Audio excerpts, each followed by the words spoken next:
En la tranquila localidad de Enfield, al norte de Londres, una modesta casa de 2 pisos se convirtió en el escenario de uno de los casos paranormales más perturbadores y documentados de la historia.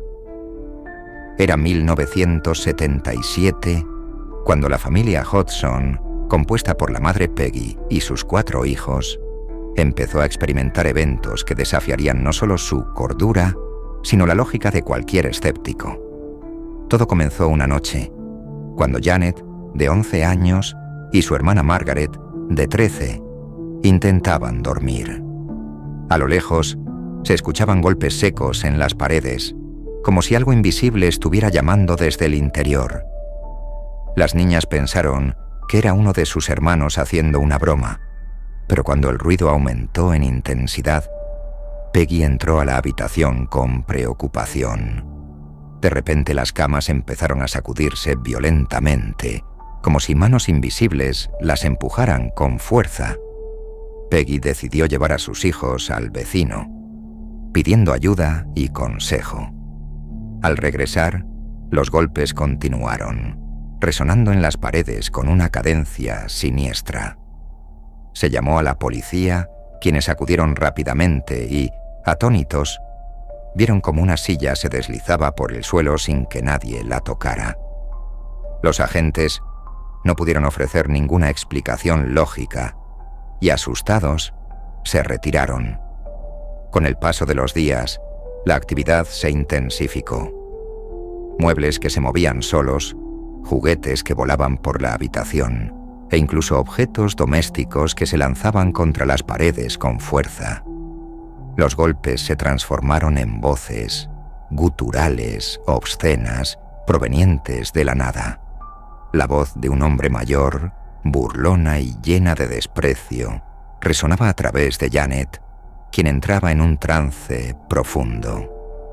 Cuando los investigadores paranormales llegaron a la casa, la niña les reveló el nombre del supuesto espíritu.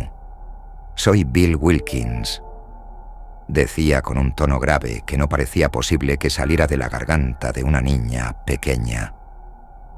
Maurice Gross y Guy Lyon Playfair, del Comité de Investigación Psíquica, se quedaron a observar durante semanas. Los fenómenos fueron documentados con detalle. El equipo fotografió a Janet siendo lanzada por el aire, su cuerpo doblándose en ángulos imposibles. Grabaron la voz de Bill, quien describía con detalle su propia muerte. «Me senté en mi silla y morí. Caí en el suelo y nadie me encontró hasta días después».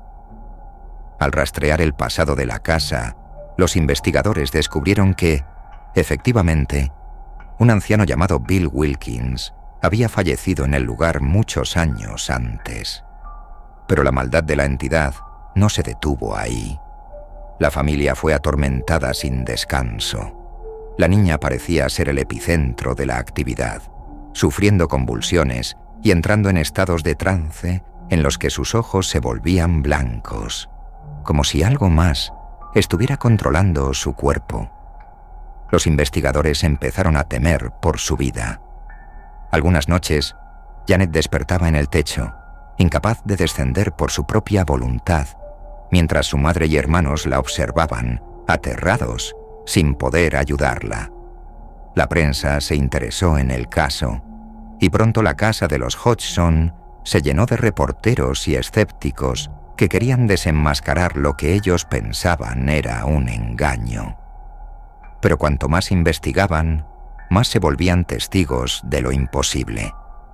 Alrededor de Janet, las cosas volaban, se estrellaban contra las paredes o simplemente desaparecían.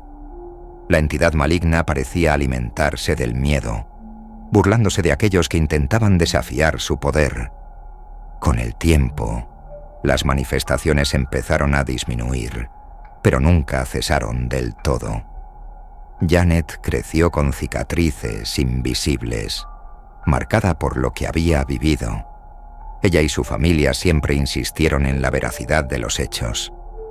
En entrevistas posteriores, Janet confesó que nunca se sintió completamente sola, como si algo aún la vigilara desde las sombras esperando el momento adecuado para volver.